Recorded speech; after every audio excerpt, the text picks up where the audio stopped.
Here we are. Hope says I can introduce myself, and I think I've had that responsibility before, and so I think I'm okay. I'm okay with it. I'm Michael Ponsor. I'm two things. I'm a judge, and I'm a novelist.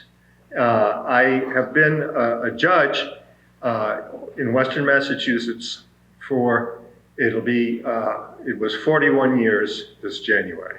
I started out with a law practice in Amherst, and then I became a judge in 1984, what's called a magistrate judge. And then after 10 years, I became what's called a U.S. District Court judge. I was appointed by Bill Clinton, and I sat in Springfield as the only federal judge in the 4 counties of Western Massachusetts, starting in 1994. I love it. I feel proud of our system of justice, although I'm very aware that it has flaws, very serious flaws, and that we're constantly trying to address those flaws. I had a docket that was pretty much standard sort of federal court docket. I did, on the criminal side, I did a lot of gun cases, drug cases, white-collar crime, and that sort of thing. On the civil side, there was the First Amendment, employment discrimination, corporate litigation, personal injury litigation, and so on. I had the whole gamut of cases with, I like to say, one exception. I didn't have any admiralty cases. We don't have very many navigable waters out here in Western Massachusetts, and I didn't end up having to do too much admiralty, which is a good thing since I don't know anything about admiralty law. So I was working in court over the years and just noticing how dramatic things were in the courtroom. And at the same time, as long as I've been a judge, I've been a writer even longer. I started trying to write long narratives for about the past 50 years, and doing it very, very unsuccessfully for most of that time. I started writing novels when I was in college, and I even got an agent. Hello. And she was very enthusiastic about my first novel, and she thought that it would be sold, and I was very excited. I was in my 20s. I thought I'd be like Norman Mailer, like this young phenom, you know, and mostly I was thinking, if I could just sell this novel, I wouldn't have to go to law school. And I was tickled at the prospect of that, but unfortunately it didn't go anywhere, and I got right back to work on a second novel, and I got it about 3/4 of the way through that, and I sent it to my agent to see what she thought of it. And she said, throw this in the wastebasket. And that was a blow, but I still kept going.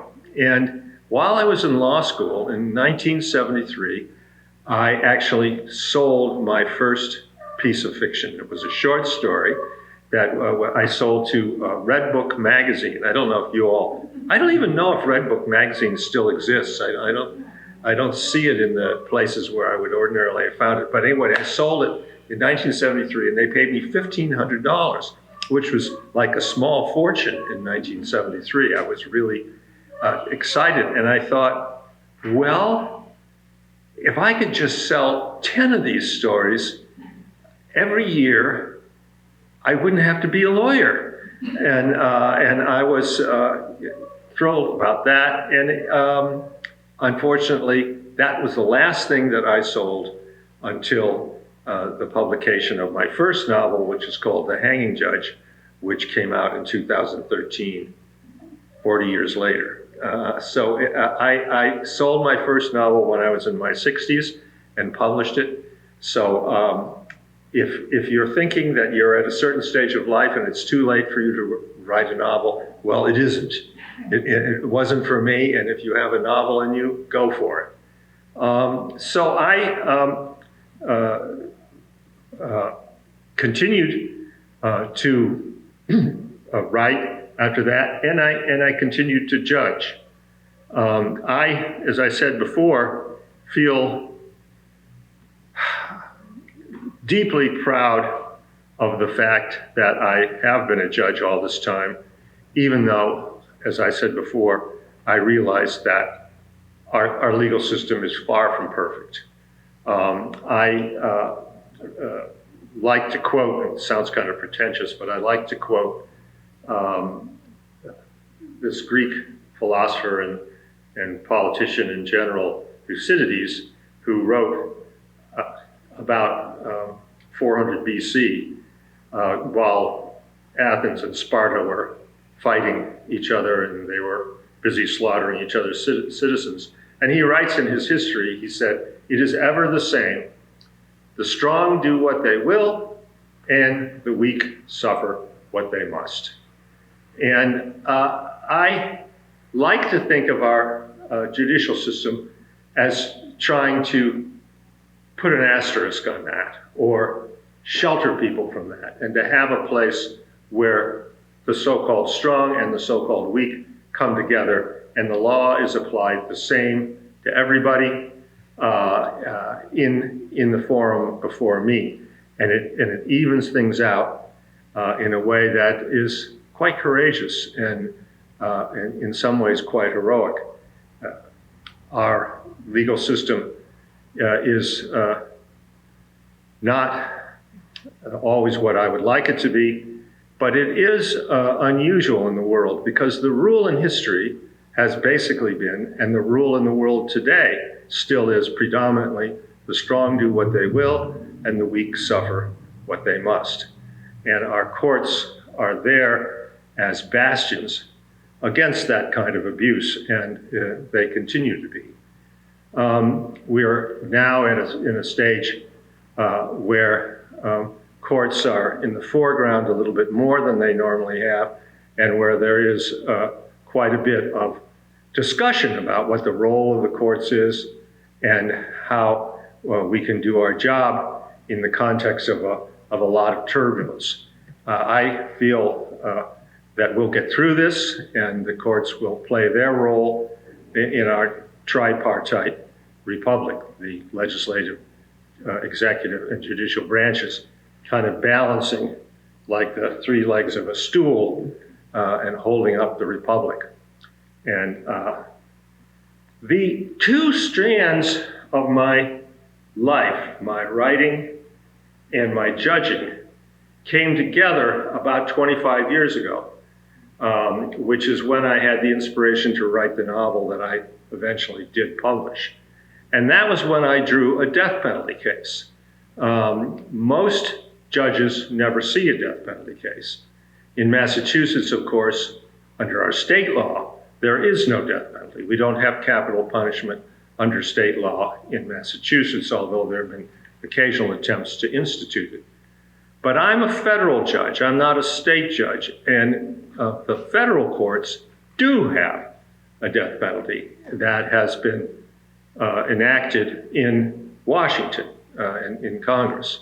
And my case that came to me was from a Veterans Administration hospital just west of Northampton in Leeds, where a 30-something nurse named Kristen Gilbert was indicted for murdering 4 of her patients and attempting to murder 3 others.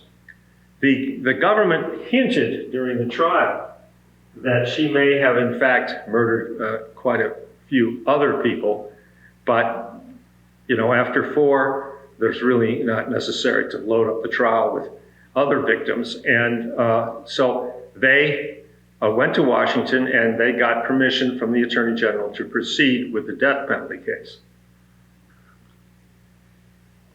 And it was a moral and emotional and professional challenge that was more profound than anything that I had faced.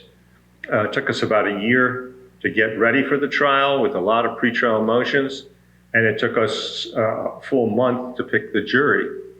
And you can imagine trying to imagine yourself in my position. I was up there on the bench, and I was looking at a room full of people, rather like you, and I was saying to them, ladies and gentlemen, we are now going to commence with the selection of the jury for the case of United States versus Kristen Gilbert, the woman sitting there. Before we get started, I need to tell you that if we have a trial and you are convinced, and the jury is convinced beyond a reasonable doubt that she committed these crimes, then the jury will go on. And you will have the obligation, you as the jurors, if you're selected, to decide whether she should be executed. And you can sort of feel, even in this room, there's a sort of thickening of the air as people try to absorb what it would be like to have that responsibility. And we picked 12 jurors and 6 alternates, and we tried the case for 5 months. Kristen Gilbert was about 32 or 33 years old, pleasant-looking mother of 2 young boys, about 6 and 8. And she had been in prison for about a year by the time we got started on the trial. And we went through it, and the trial went for 5 months. It was a particularly long trial. It's the longest trial I've done, and a very long trial even in federal court. And it was necessary because there were, in fact, 7 different crimes, all of which happened at different times. They all happened in the hospital, but there were different witnesses, different evidence, and so on. So it was actually like trying 7 cases, and we tried them, and the jury returned guilty verdicts on all the counts. And after that, we went into what's called the penalty phase of the trial, in which both sides put on evidence, recognizing that she'd been found guilty beyond a reasonable doubt of these murders. And the issue being, in the second phase, what is the proper punishment? And there were 2 possible punishments. 1, life imprisonment without hope of parole, and 2, death. And after a couple of weeks of hearing evidence, the jury retired, and they made the decision not to impose the death penalty. They were, in fact, split. There was about half that felt that the death penalty was appropriate, and about half that felt that it was not. And in a death penalty case, unless the jury is completely unanimous, then the alternative, you could say the lesser punishment, although some people might disagree with that, but the life sentence is the way you go. So after I had that experience of trying that case and was done with it, and she, it turns out, did not appeal. And so the case was completely over. There was no chance that I was going to have anything more to do with it. And so I wrote a piece for the Boston Globe, an op-ed piece, describing what it's like to preside at a death penalty case and the pressures that everyone is touched by as we go through a capital trial. And it came out, and people read it, and they said, good for you, it was very interesting. Governor Romney at that time was proposing to institute the death penalty in the Commonwealth of Massachusetts, and said that he was going to craft the death penalty statute in such a way that nobody could ever be mistakenly executed, that it would be perfect. It would be a perfect death penalty system. And I knew from my experience just how hard going through a death penalty case is, and how easy it is to make a mistake. And I knew that that was not possible. And so I mostly wrote this article and saying, it's up to the people, it's a democracy, a representative democracy, and Congress can decide whether to have a death penalty or not have a death penalty. That's up to our representatives to debate and to reach a decision about. But don't think that if you have a death penalty, you're never going to make a mistake. Human beings don't work that way. We all make mistakes, and mistakes will be made. And we now know, in fact, that there are regular mistakes. We've had this new science of the DNA analysis, and a number of people have been taken off death row when evidence emerged after their convictions and after they're being sentenced to death, that in fact they didn't do it, couldn't have done it, and they have been exonerated. So we know that that is going to happen, and the decision simply has to be, do we accept that price for the death penalty, or do we consider some alternative? And so I decided that I was going to write a novel about a judge who is presiding at a death penalty case. By that time, I had my original novel, which didn't go anywhere, my second novel, which I didn't put in the wastebasket, but put in a box in my closet, and then 3 more novels, which hadn't gone anywhere. So now I said, I'm going to try again, and I'm going to see if I can write a novel about a judge who gets a death penalty case. And I invented this character named David Norcross, who is a federal judge, and I was kind of shameless in the sense that, or maybe lazy is a better word, because he sits in Springfield, where I sit, in the federal court. I thought, well, I could have called it Elm City or Smithburg or something like that, but everybody knows who I am. I'm not going to write under a pseudonym, and they'll know it's Springfield. So he sits in Springfield. He's responsible for the federal courts in the 4 counties of Western Massachusetts, just as I have been. Berkshire, Franklin, Hampden, Hampshire counties, about 800,000 or 900,000 people, 100 cities and towns, my flock. And he's me in some sense, except he's much younger and greener than I am. He's just come to Western Massachusetts. He's only been sitting for 2 or 3 years, and he's a widower. His wife has recently died, and he's come to Western Massachusetts. And when I was talking about the plot with my wife, who is also a novelist, I even brought a couple of her novels here, she's saying, well, if you want to have a romantic plot, if you want to have the judge find somebody that he's interested in and include that in your plot, you have to kill off the first wife. There's no way around that, because if he's about 40 or 41 years old.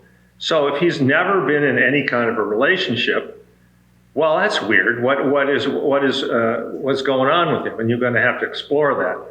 Or if he's divorced, well, then you've got the other wife floating around out there, and she's liable to pop up at any moment, and you have to deal with that. So the best thing to do is just kill off the first wife, let him be a widower, and then he has a vacant spot next to him in bed at night. And so he meets somebody named Claire, and their relationship evolves in parallel with the evolution of this death penalty case, which he draws. And it involves a drive-by shooting in Holyoke. It didn't have anything to do with the nurse or anything similar to the facts of the case that I actually presided over, but it takes place, and there's a drive-by shooting, and a drug dealer is killed, and a woman who is a nurse at a street-level clinic in Holyoke is accidentally killed by a stray bullet during the gunfire, and so they bring a death penalty case against the man who they think was the shooter in this incident. And so I wrote that, and it took me, I was still a full-time judge, and it took me 7 years of writing, and I set aside Saturday and Sunday mornings from 8 a.m. to lunchtime, and it gradually evolved into a publishable novel, and it actually made the New York Times bestseller list, which was very, very exciting. But I can tell you a secret, as long as we're all here together, and there are not very many of us. I was on the New York Times bestseller list for 1 week. 1 week, but that's all you need. Now I am a New York Times best-selling author for the rest of my life, and anything that I write is written by a New York Times best-selling author because I had my novel on the list for 1 week. It was very gratifying. And then I've gone on from there to write 2 other novels, also about this focus on this one judge, David Norcross, and his court in Springfield.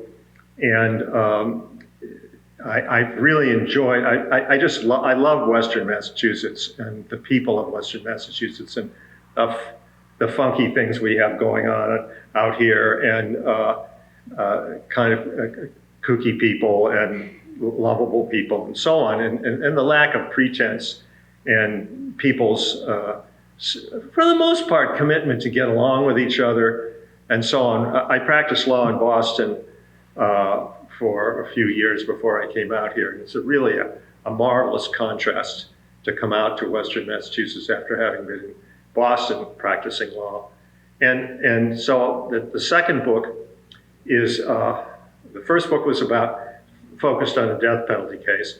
And the second book, which I call The One-Eyed Judge, so there's a hanging judge and then the one-eyed judge, is about a child pornography case, which is another type of case which is horrendously difficult for everyone who comes in contact with it, including the judge.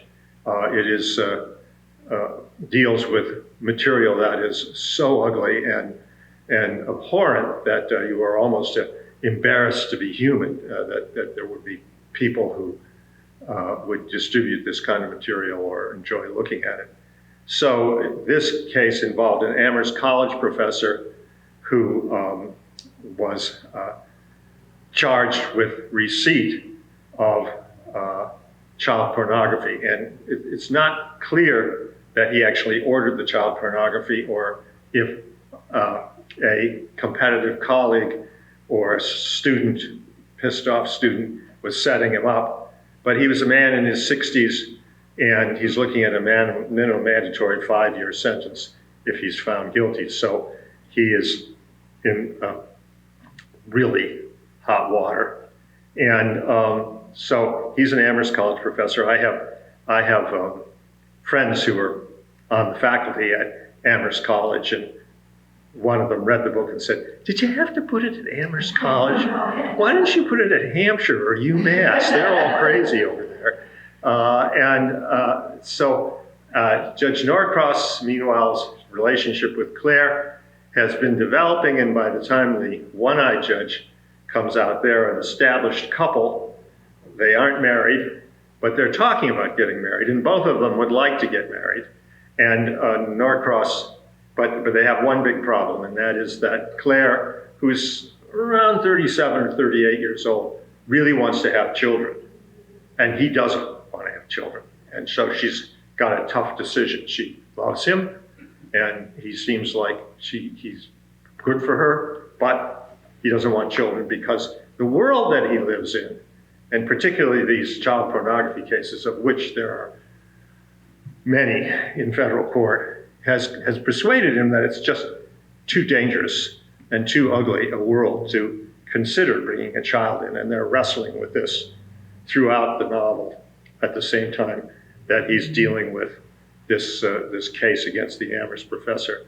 And I don't want to give too much away, but by the end of the book, various things happen, and he is ready to think about doing that. One thing that happens to him is he has an obnoxious older brother named Raymond, and he has 2 nieces, Jordan and another, I've just forgotten her name, Lindsay. Lindsay's a teenager, Jordan's about 7 or 8 years old. And his brother is very seriously hurt in a plane crash, and his brother's wife is killed. And so his niece and nephew have to come and live with him. He's never had to deal with children before. He has a very tight, organized, tidy life. And of course, kids mess things up and make things complicated. And in the course of getting to know them, he finally accepts that he's ready to do this. And then the third book is called Point of Order. And by that time, the opening scene is Claire and David Norcross, the judge, and their little boy, Charlie. And they're married and they have an 8-month-old. So we go on from there. And that book mostly takes place, well, about 2/3 of it takes place in Boston, because Judge Norcross gets transferred to Boston to handle this one case. For various reasons, he's the only one who can do it. So he goes to Boston, and partly what was going on is my agent said to me when I started writing the third book, she said, do you think, she's in New York, and she has all this sort of parochialism of people in New York who think that there's no place except New York. And so when I was writing it, she said, do you think you could set this case somewhere that someone has heard of? And so Western Mass was too obscure for her. So I set this one largely, but not entirely, in Boston to kind of satisfy her. And this one is more, to me, sort of more gets to the heart of this mechanism of a judicial system, which is a combination of principles which have been worked out and refined and created and recreated and discarded and changed and modified over the years until we have a sort of allegiance to them and a dedication to seeing them, the values underneath these principles vindicated. So there are our principles, and then over here are people, which are the judges and police and witnesses and lawyers who are responsible for applying these principles and making them alive in human situations. And so this particular case involves a 50-year-old cold case, a murder that took place 50 years ago, about the time that Robert Kennedy was assassinated.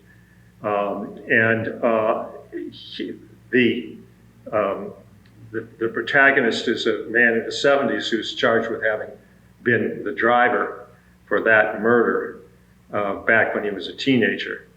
And the main plot thread, although it has a couple of plot threads, the main plot thread is that a member of the clerk's office has discovered how to steer cases to particular judges.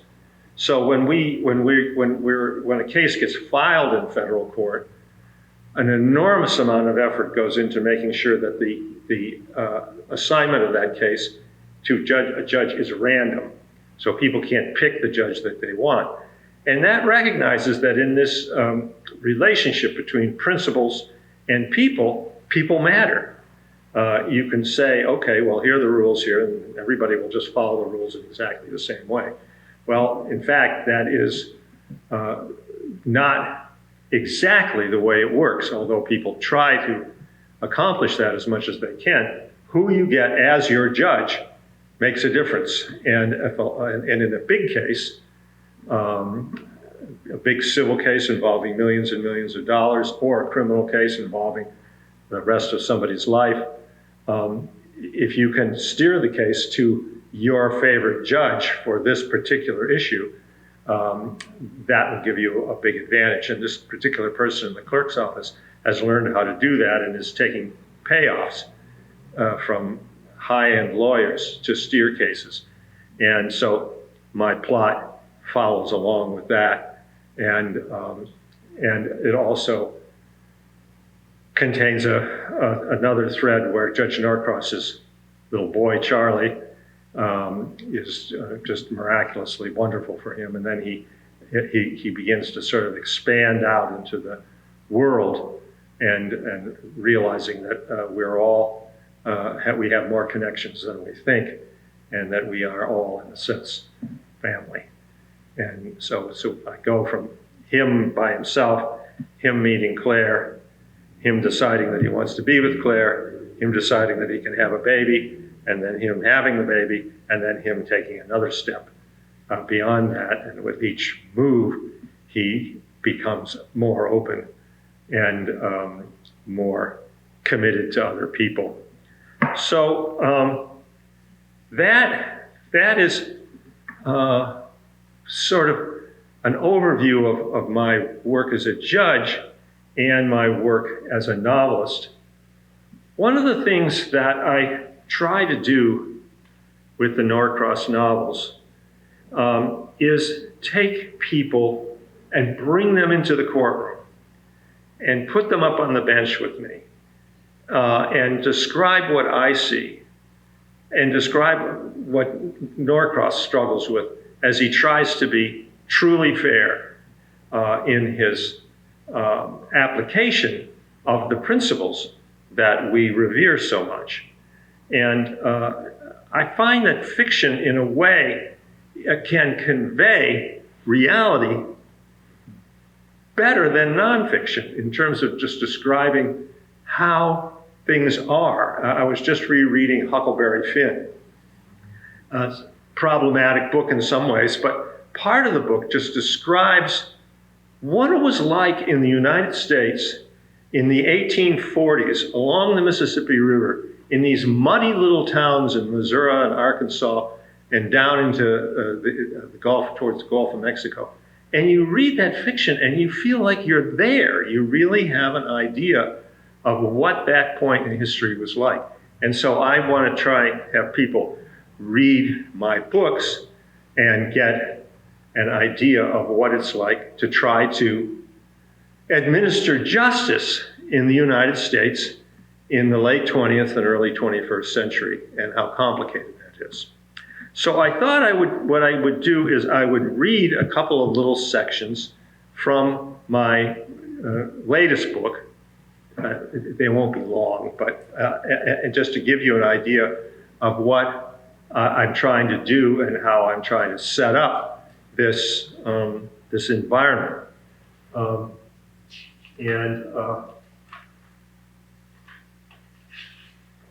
I'm drinking coffee as I go along because I didn't get my nap this afternoon. I'm a big power napper. Things got too busy for me to do that. So this is aside from the excitement of being here. So this is right in the very beginning of Point of Order. There's a prologue in which this man who is going to be charged with this cold case murder is arrested by the U.S. Marshals and a description of that.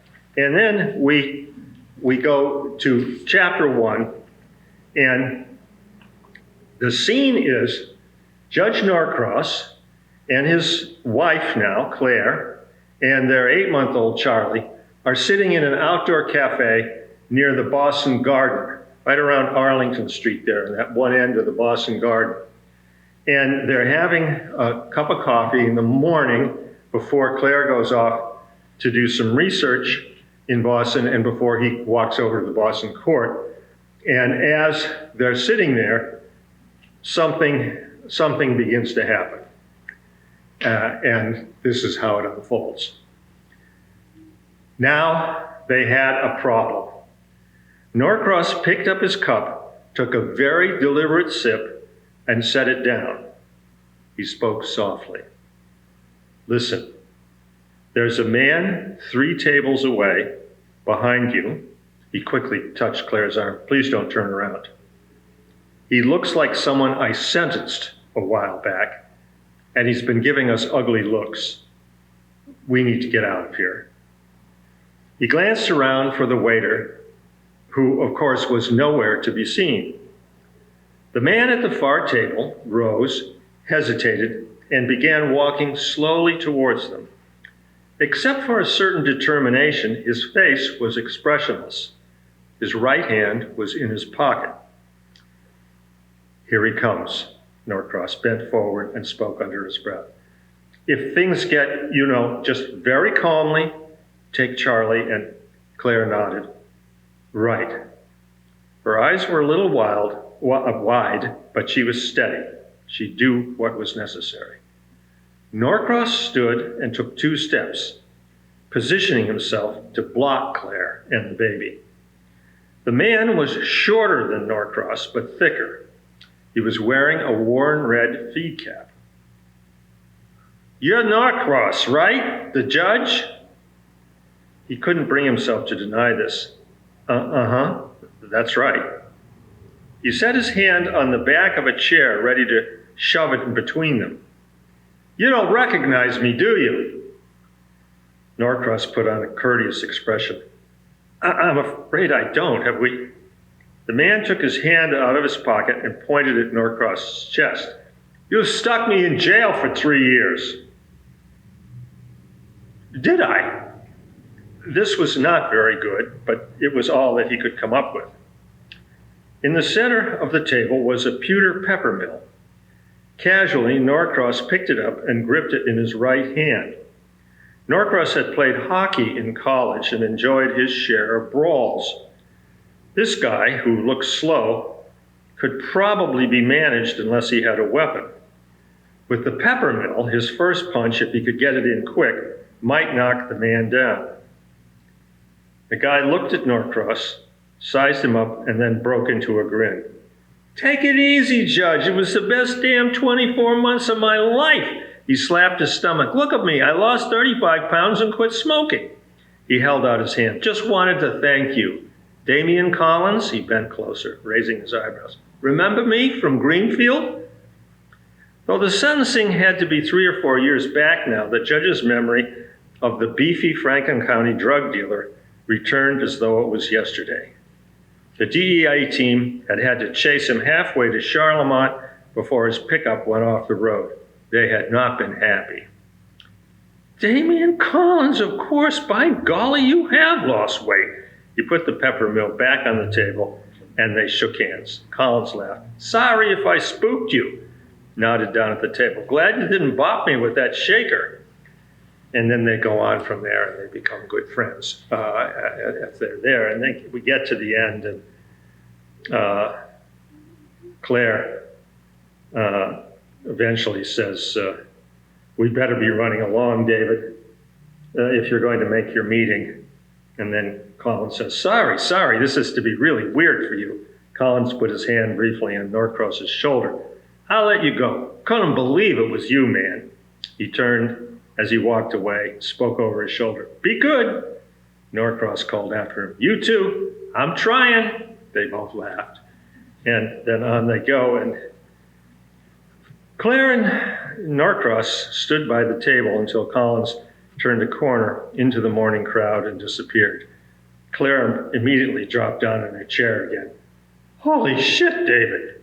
Yeah, that was something. Does that happen very often? First time for me. Hector Ramos mentioned it's happened to him twice. Occupational hazard, I guess. So that's that scene. And that's actually happened to me, and it happens fairly often from time to time for judges. My colleague, Frank Friedman, who's passed away a few years ago, was sitting in, I don't know if any of you know Springfield, but there's a restaurant called the Red Rose, which is at the south end of Springfield. Really great Italian restaurant. He was having dinner there with his wife. And Skyball Chiavelli, his nickname was Skyball, his last name was Chiavelli. He was the reputed head of the local mafia family. Came up and gave Frank a kiss on both cheeks, and basically said, look at me. I'm skin right down. I don't smoke anymore. Thank you. I just want to thank you. So these things happen from time to time, and mostly they turn out all right. So let me see, how are we doing here? I'm going to talk for a couple more minutes, and then I'm going to sit down and we can chat. If people have questions, I'm happy to answer them. If people have things I'd like to say, I'm happy to hear them. But this is another short piece about Norcross and his boy. And they're taking a walk, and it's on Commonwealth Avenue. He and Charlie crossed the street and wheeled their way down the grassy mall that divided Commonwealth Avenue. Sunlight was casting blotches of dancing shadow on the sidewalks, and the lush trees were rocking overhead, sifting the air. Charlie and David always loved their walks, and today despite everything, was no different. As they rolled along, their relationship was not so much as parent and child, but simply as two human creatures who happened to be of different sizes and ages, wordlessly enjoying the same sequence of vivid moments together. Their heads lifted in unison to follow a burst of pigeons flapping up. They jumped simultaneously when a motorcycle suddenly took off with a jarring roar. As they circled the statue of a Revolutionary War general, Charlie turned and gave his father a careful look, as though he were sizing him up. It occurred to David that someday, not that far off, if they were both lucky, Charlie might be the one doing the pushing, and old Judge Norcross would be the one getting wheeled. That wouldn't be so bad. Farther along, they came to the piece of statuary David secretly treasured the most, the bust of Patrick Andrew Collins with his spectacular mustache, mayor of Boston from 1902 to 1905. The unpretentiousness of Collins's epitaph always moved him. A talented, honest, generous, serviceable man. David felt that if he were remembered just for those four qualities, even for a little while, his time on earth would have been justified. The word serviceable in particular was probably the highest compliment he could hope for as a judge.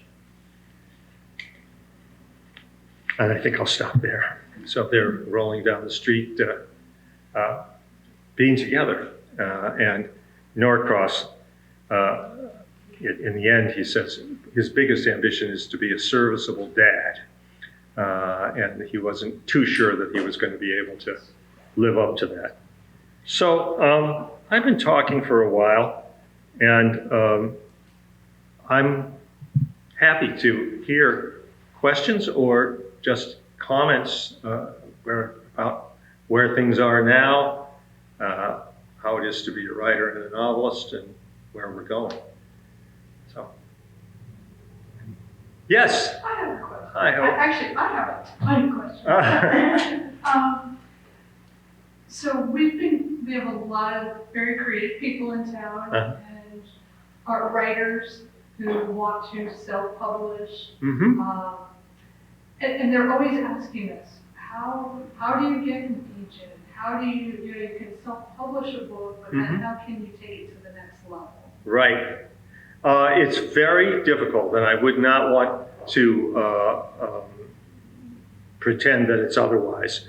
And before I go into a little more detail about that, I want to thank Hope Bodwell and the library here for having me. I love doing these things, and particularly on such a nice day, driving through the countryside. And it's really terrific for you to have me here. But there are, of course, given the age that we live in, there are websites that talk about these things in detail. And the process of getting an agent is not easy, but it can be done. It just requires enormous patience. I'll speak about my own experience, and it's particularly hard for your first novel. If you have a novel that comes out and becomes a New York Times bestseller even for 1 week, it's easier to do it the second time around. And I've been so lucky that the agent that I eventually found has stuck with me, and the publisher has stuck with me, and my editor has stuck with me. So that's lucky me. But it took me, I said it took me 7 years to write the book. That may have been a little bit of an exaggeration, maybe been 5, and then it took me 2 years to find an agent, or 2.5 years. I sent out so many, there's something called a query letter, where you take your book and you boil it down to its essence and present it in as dramatic and compelling a way as you can, and you send it off to an agent. And you send it off to as many agents as you can. And there are directories. You can find agents who do women's fiction. You can find agents who do vampires. You can find agents who do historical fiction, nonfiction, and so on. And if you find an agent that is interested in your particular niche, courtroom procedurals, as this might be called, or thriller type books, then you begin to bombard people with your query letters describing your book and your reasons why they should pick your book up. I eventually found an agent in New York doing that, and also this particular agent happened to be the wife of someone who I was in college with, and she very generously agreed to take the book.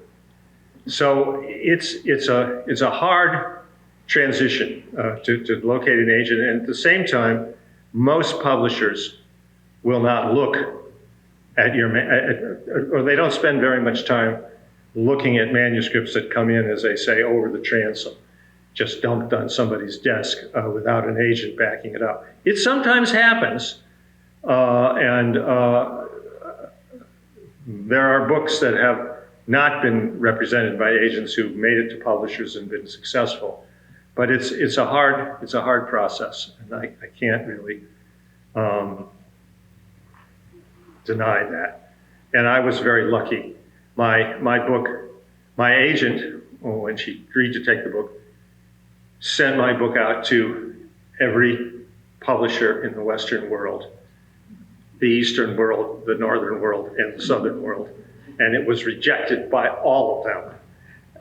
And by a fluke, she was at a party, and there was a woman named Jane Friedman who had just stepped down as the editor of HarperCollins, and was starting a new imprint and was looking for novel manuscripts. And she said, "Have I got a manuscript for you?" And she sent along to Jane Friedman, and she was starting Open Road Media, which is my publisher, and she liked the novel very much, and that's where it went. But it was torture getting it done. So I don't want to be depressing, but you've got to be really patient, and you've got to have faith in yourself.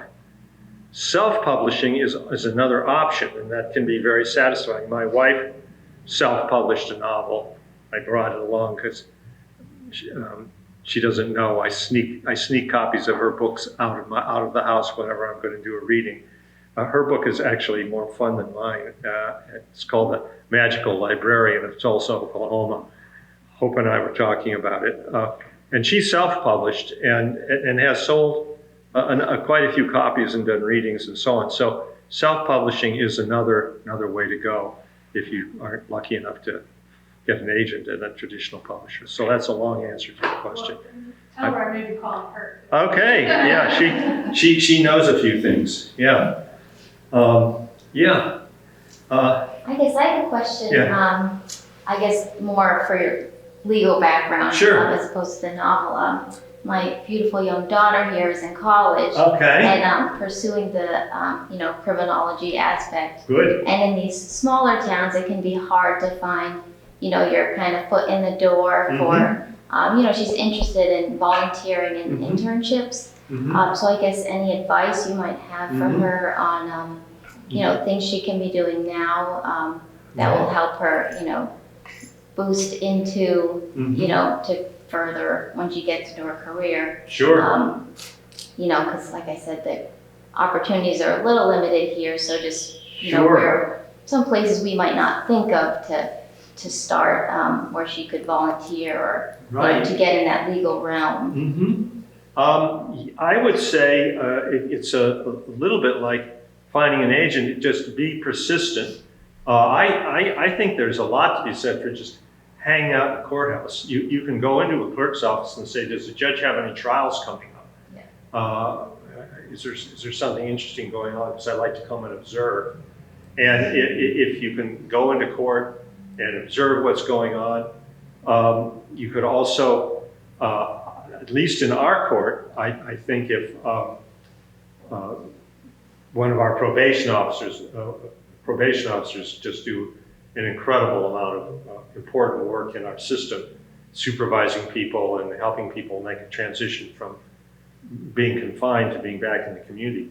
They'll often be willing to sit down and talk to you a little bit about their job. and what they're doing. I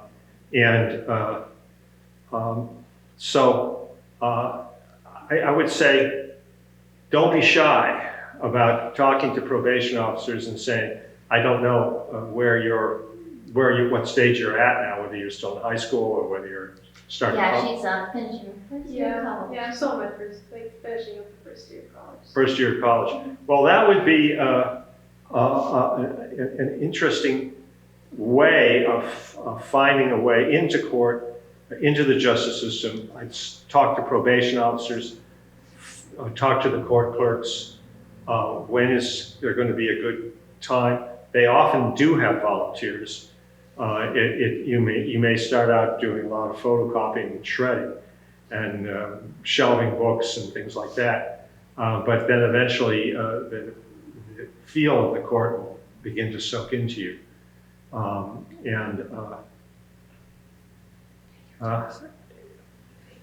Well, talk to me afterwards. I might give you a card and you could get in touch with me and maybe you could come to Springfield and I could set you up with one of our probation officers to talk for half an hour or something like that if you're interested. Yeah, that'd be good. Okay, good. Yeah, we can do that. Thank you. Yeah. Yeah. Yeah. So what writers influence you? One of my favorite writers is George Orwell. Not so much his fiction, not Animal Farm and 1984 so much as his nonfiction. He wrote books about, he wrote a book called Down and Out in London and Paris when he was very poor and he was working in restaurants and things like that. And he wrote another book called Road to Wigan Pier about miners in the 19th century and early 20th century. And he just has such a clear writing style that I really enjoy his writing. The writer that I'm most excited about right now, and in fact, I was just listening to an audio version of his book. His name is Niall Williams, and he wrote a book called The Year of the Child, or The Time of the Child, which takes place in a little town called Faha in Western Ireland in 1963. He is so brilliant about the way that he can create a scene, and he also has this marvelous Irish way of describing things that are just fantastic. He's talking about the postmistress in this little town of Faha, who is named Mrs. Prendergast. Mrs. Prendergast is 4'8". She's had 9 children, and with each child she's put on 8 pounds. So by the time the story starts, the people in the town like to say that if you encounter her, it's easier to hop over her than to go around her. And he has all sorts of expressions like that in his book. And the story is just very, very moving. So at the moment, I'm very high on Niall Williams. I'm also recently loved another Irish author named Claire Keegan. And she has written, she writes very short novels. And one of them was made into a movie called The Quiet Girl.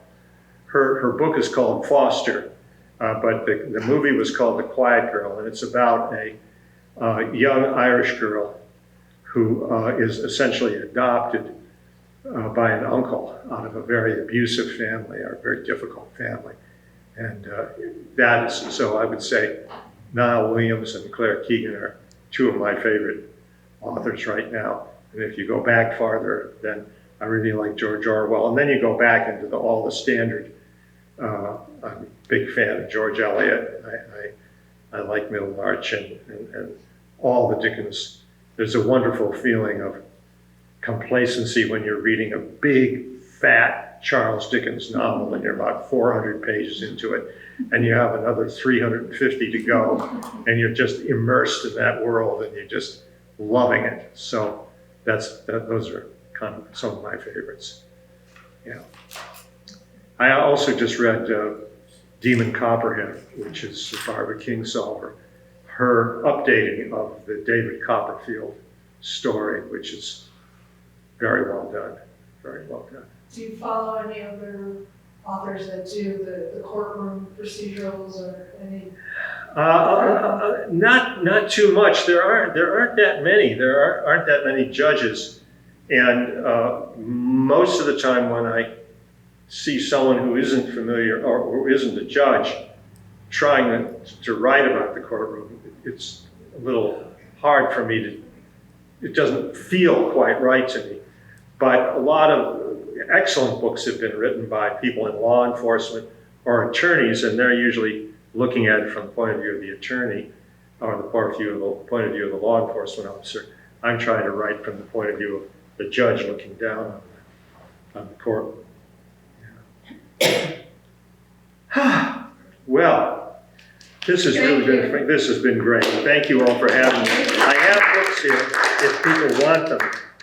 There's no price of admission, so you don't feel as though you have to get it. But I'll sign them and sell them to you for $15. And I have a card that I want to give you too, so we can maybe talk afterwards. So I'm going to go over there and sit down in that comfortable chair. And I'm going to end by thanking Hope again and thanking you all for being so kind, for being here.